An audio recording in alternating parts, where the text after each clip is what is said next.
우리 서로 옆 사람과 함께 4분 이상 이렇게 옆 사람께 환영합니다, 축복합니다, 사랑합니다. 우리 함께 인사 나누시겠습니다. 손을 잡으셔야 됩니다. 손을 잡고 박수하시고, 예, 사랑합니다. 예, 축복합니다. 예. 여러분, 제가 부탁드리기는, 제가 10년 지난 다음에 다시 와보니까 한 30% 이상은 새롭게 오신 분들이 많이 계신 것 같아요. 그러니까 우리 요한교회 성도들은 이제 원주민과 또 새롭게 오신 분들과 구별이 없으셨으면 좋겠습니다. 예, 우리 모두 다 마음을 여시고 다 한 가족입니다. 우리 오직 예수 그리스도의 피 안에서 한 피바다 한 몸 이룬 형제요 자매입니다.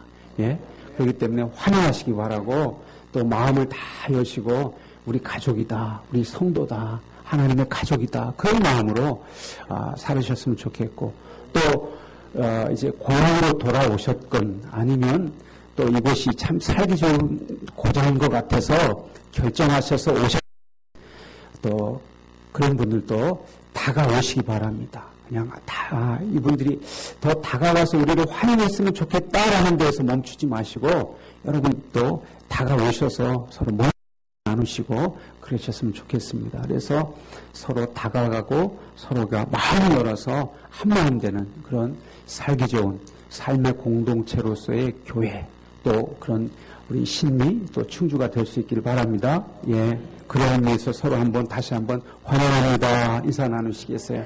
사랑합니다. 예, 예, 예.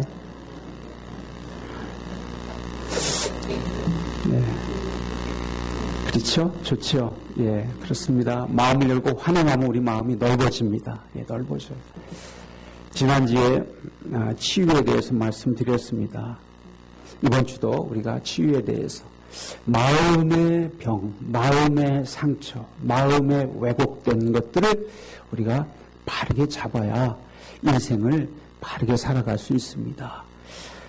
우리 사람 몸이 병드는 것도 이제 우리가 이제는 점점 의학 기술이 발전해서 MRI를 찍고 CT를 찍고 여러 가지 기술로 다 발견해냅니다.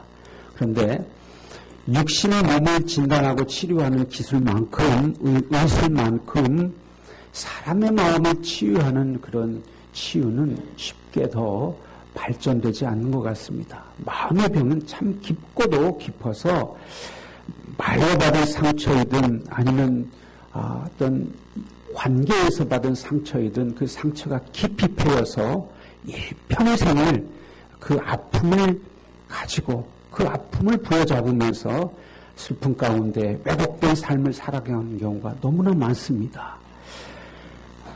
그래서 오늘 이 말씀을 가지고 우리의 마음을 어떻게 치유하시는가, 어떻게 우리의 마음을 다스릴 것인가 하는 그런 은혜를 나누고자 합니다.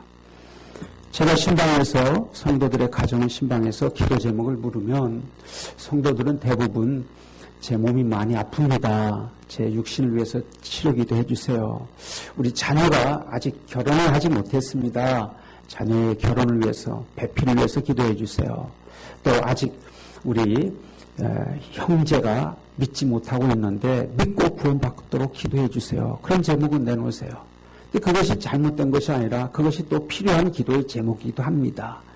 그런데 그런 기도의 제목을 수없이 반복해서 듣다 보면 좀 더 인생의 깊이 있는 문제를 이야기할 수 없는 것인가. 예를 들면 이런 것입니다. 나는 요즘 남편이 너무 꼴이 보기 싫어서 정말 미치겠습니다.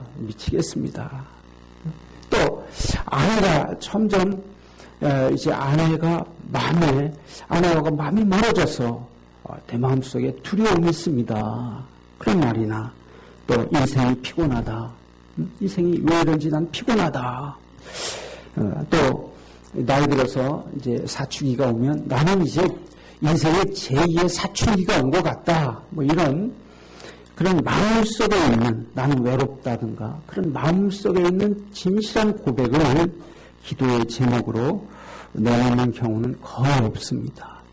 그런 얘기 하기가 참 민망할 수도 있고요. 또 듣는 저에게도 민망할 수 있습니다.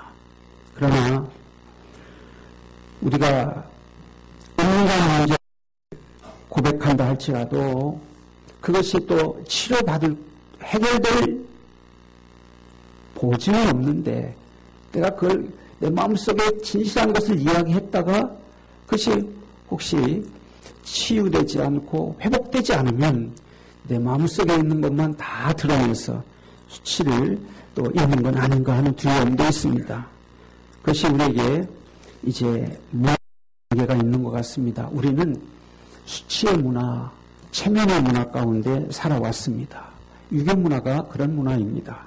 그래서 우리가 속에 있는 약한 모습을 밖으로 내는 것에 대해서 그렇게 익숙치가 않습니다. 그것이 우리 개인의 문제가 아니라 우리가 살아왔던 이 삶의 문화가 그렇다는 것이죠. 그래서 가족의 특별히 비밀, 가족 간의 문제에 대해서는 감추려고 합니다. 그것이 잘못된 것은 아니지만 그러나 그것 때문에 자기 마음속에 있는 깊이 있는 문제를 말하지 못함으로 말미암아서 그 문제가 치유되지 않고 가슴에 품고 살아가야 된다고 하는 아픔이 지속된다고 하는 것이죠. 오늘 요셉이 자기 형제들 앞에서 울었다 말하고 있습니다. 남자가 몇 번 운다고 그럽니까? 3번이요? 예, 3번 운다 하는데 요셉이 자기 가족 형제 앞에서 울었다. 여러분, 형제 앞에서, 가족 앞에서 울어본 적이 언제입니까? 진실로 마음이 통해서 울어본 적이 언제이십니까? 예수님 발 앞에 엎드려서 눈물의 발을 적시고 자기 머리털로 예수님의 발을 씻기고 향유를 부은 여인이 있었습니다. 예수님께서 말씀하시기를 이 여인은 죄사함을 받은 것 때문에 그렇게 눈물을 흘렸다 말씀하고 있습니다. 여러분, 마음의 치유를 어떻게 받을 것이냐, 마음의 치유가 어떻게 일어날 것이냐, 어떻게 일어나느냐 하는 것 결론부터 말씀드리면 예수 그리스도의 용서함과 사랑으로 치유가 일어납니다. 예수 그리스도의 십자가의 보혈의 피로 용서함 받고 십자가의 보혈로 우리가 치유함 받는다는 것이죠. 인간은 죄인입니다. 죄는 상처를 낳습니다. 남의 죄가 나를 상처를 입히기도 하지만 내 죄가 남에게 상처를 주기도 합니다. 뿐만 아니라 더 근본적인 것은 내 죄가 내 마음에 깊이 상처로 남는다는 것이죠. 우리가 예수 그리스도를 믿으면 죄사함을 받습니다. 그러나 더 중요한 것은 죄사함을 받지만 그 죄사함을 받는 것 때문에 우리의 마음의 상처까지도 다 치유가 아니라는 거예요. 마음의 상처는 계속적으로 말씀을 듣고 성령님의 인도와 충만함과 치유를 경험하는 것입니다. 그래서 우리가 기도하고 말씀을 듣는 것입니다. 여러분, 주님의 용서와 사랑을 계속 여러분 아픔 가운데 적용하시기 바랍니다. 마치 여러분 목욕탕에 물을 받을 때 우리가 물이 계속 받아지다가 이제 어느 정도 받아지면 넘치기 시작합니다. 예수 그리스도의 사랑으로 우리 마음을 가득 채우면 아픔은 떠나가게 됩니다. 아픔은 이제 치유되는 것이죠. 그래서 계속해서 우리가 받아들여야 될 것은 주님의 사랑과 용서입니다. 이 주님의 사랑과 용서를 통해서 우리 마음에 있는 분함과 원통함과 또 우리 마음에 있는 열등감이나 좌절이나 절망도 씻겨져 나갑니다. 그래서 우리가 주님 앞에 시간 나오게 되는 것입니다. 우리의 마음의 상처는 우리의 인격의 발전을 막습니다. 뿐만 아니라 사람과 사람 관계를 왜곡시킵니다. 특별히 가족 간의 상처가 깊다는 것이죠. 상처의 출발은 가족입니다. 가장 가깝고 가장 사랑해야 될 가족이 사랑한다는 것 때문에 더 많은 관심을 갖는 것인데 그 관심이 오히려 상처를 주기도 하고 사랑한다는 이유로 오히려 더 많은 것을 요구함으로 말미암아 상처가 더 커지게 됩니다. 대부분의 상처는 가정에서 경험하게 됩니다. 오늘 요셉도 남이 아닌 자기 형제들에게 상처를 입었습니다. 요셉이 아버지로부터 사랑을 받으니까 형들이 미워했어요. 미워해서 요셉을 팔아버렸습니다. 얼마나 마음에 상처가 되겠습니까? 그럼 먼 애굽 땅에서 그가 노예로서 살아갑니다. 그 아픔과 그 외로움과 그 고독은 말할 수 없이 크고도 또 컸을 것입니다.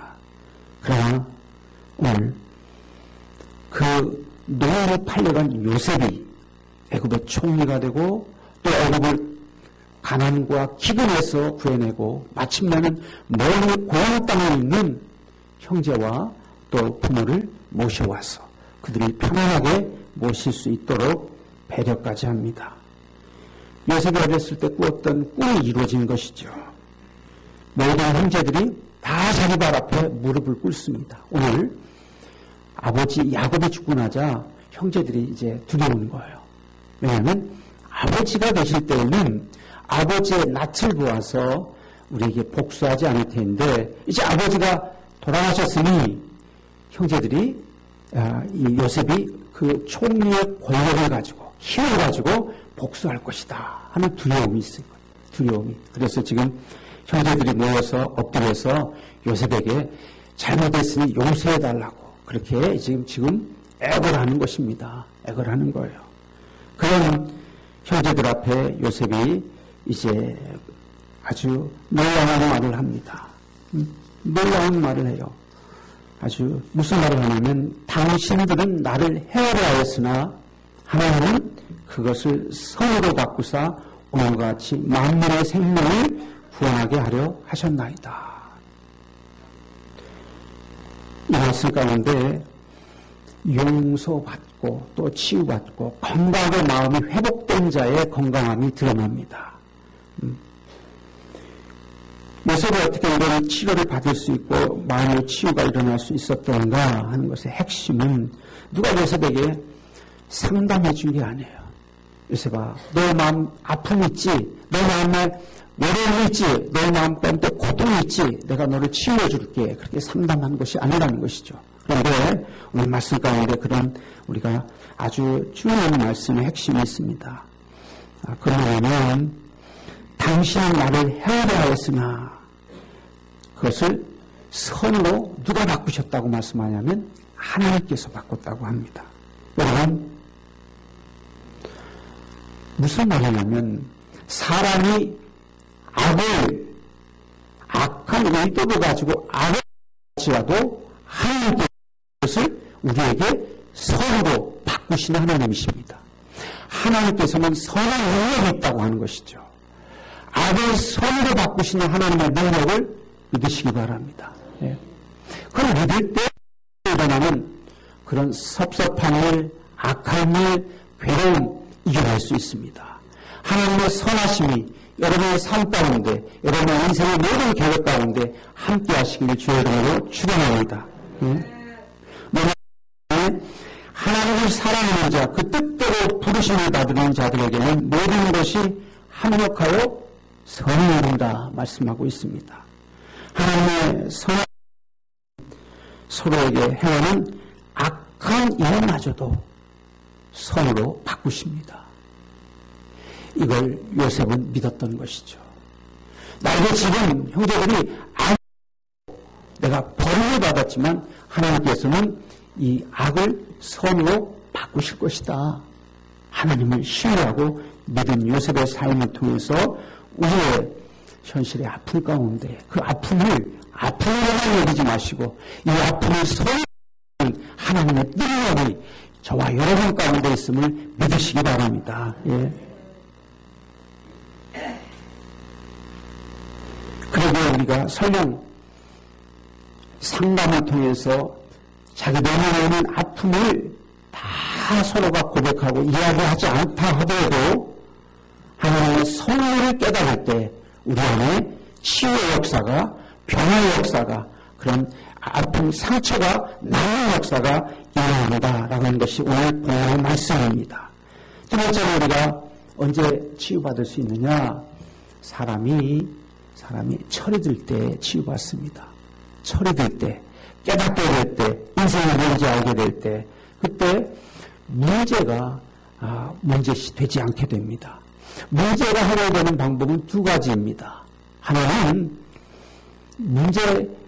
그 문제 자체가 내가 배가 고팠는데 그 배고픈 문제가 밥을 먹으면 해결이 됩니다. 그렇지 않습니까? 밥을 먹으면 배고픔이 가시니까 해결이 됩니다. 그러나 하나는 뭐냐면 문제는 여전히 남아있지만 그러나 그것이 나에게 이제는 전혀 문제가 되지 않을 때 예를 들어서 제가 키가 1m 80이고 싶은데 가능하겠습니까? 불가능합니다. 이 나이에 지금 제가 어린아이처럼 점점 자랄 수도 없는 것이고 그러나 이제 제가 키가 작다라고 생각하지 않고 우리 시대에 내 키는 평균 키였으니까 이것을 자족하면서 전혀 문제 삼지 않고 살아가면 문제가 되지 않는 것입니다. 우리가 철이 들게 되면 인생은 그럴 수도 있구나. 그것이 이해가 되고 받아들여지게 됩니다. 그래서 믿음의 여러분이 성숙을 통해서 문제가 되지 않는 그런 성장과 성숙이 있기를 주의 이름으로 또한 축원합니다. 예? 그래서 우리가 철이 드는 게 먼저냐 치유가 먼저냐 논쟁할 수 있는데 우리가 마음의 상처가 치유되는 길은 다양합니다. 한 가지 길만 있는 것이 아닙니다. 말씀으로 치유받기도 하고 여러분이 기쁘기도 할 때 성령께서 여러분을 만지시기도 하고 또 때로는 우리의 마음을 상담을 통해서도 치유받기도 합니다. 더 중요한 것은 우리에게 내려놓음이라고 하는 더 중요한 방법이 있습니다. 내려놓는 거예요. 우리가 왜 아픔이 지속되는 줄 아십니까? 내려놓지 않고 욕심을 버리지 않기 때문에 그렇습니다. 그것이 욕심이든 미련, 자존심을 내려놓지 못하기 때문에 과거에 아팠던 아픔이 계속해서 우리 가운데 남아 있습니다. 성경에 나오는 사도 바울은 자기 육신의 가시가 있었다. 그래서 그 육신의 가시가 치유받기를 위해서 간절히 3번씩이나 기도했습니다. 그러나 하나님께서 내 인간에게 조카보다 내 연약함을 통해 내 능력이 온전케 된다 라고 말씀하실 때 바울은 자신의 가시를 받아들였습니다. 여러분과 육신의 가시이든 마음의 가시이든 그것을 받아들일 때 우리가 치유된다는 것이죠. 치유된다는 거예요. 사도 바울이 고백하기를 나는 나의 연약함과 핍박과 혼란을 잘 안다 라고 했습니다. 예수님께서 십자가를 지셨습니다. 여러분 우리가 십자가를 지는 일에 두려워하지 마시기 바랍니다. 예수님을 따라가는 길은 십자가의 길입니다. 그래서 우리 인생의 무거운 짐을 무겁다고 생각하지 마시고 지기로 작정. 그러나 질만합니다. 질만한 거예요. 여러분 일이 고되십니까? 그러나 그 고된 일도 여러분이 지겠다고 내가 감당하겠다고 결단하면 질만한 거예요. 감당할 만한 거예요. 감당할 만한 거예요. 우리에게 감당할 만한 것만 주신다 했습니다. 그리고 우리가 감당하기 어려울 때 피할 길을 열어주신 하나님이십니다. 그걸 꼭 믿으시기 바랍니다. 예? 그걸 못 믿으면 우리가 막다른 골목에 다다른 것처럼 절망하게 됩니다. 절망은 하나님이 주신 마음이 아닙니다. 사단이 우리를 속이는 것입니다. 이게 끝이다. 이제는 더 이상 희망이 없다. 절망이라고 하는. 그러나 그렇지 않습니다. 죽음까지도 이기신 하나님이 어찌 우리를 절망으로 이끌어 간다는 말입니까? 하나님께서는 우리에게 바라보지 않고 하나님의 부활의 능력, 창조의 능력을 바라보면서 우리가 지금 지내는 짐에 대해서도 감당하라고 말씀하실 때가 있습니다. 여러분이 주신 사랑의 십자가를 이제 여러분이 마다하지 않고 지시면서 주님을 따라갈 수 있기를 주의 이름으로 소원합니다.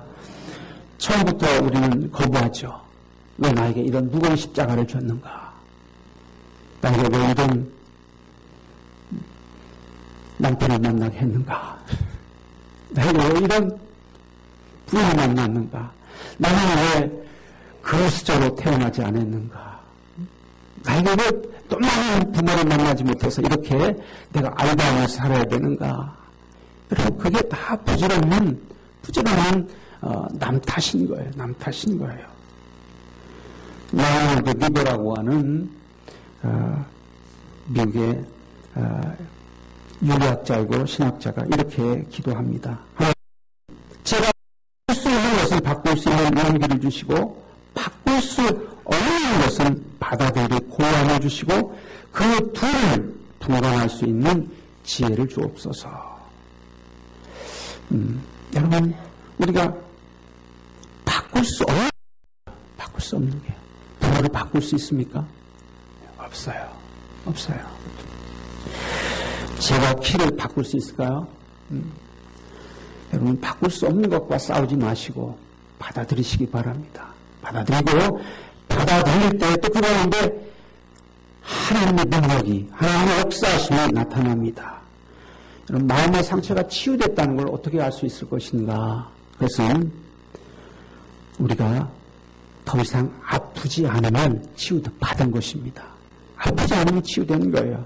또 우리가 용서할 수 있을 때 치유받은 것이고, 또 내 삶 가운데 주어진 이 모든 환경들에 대해서 불평하지 않고 족하다라고 자족할 줄 알면 이미 여러분 가운데 그런 치유가 임하게 된 것입니다.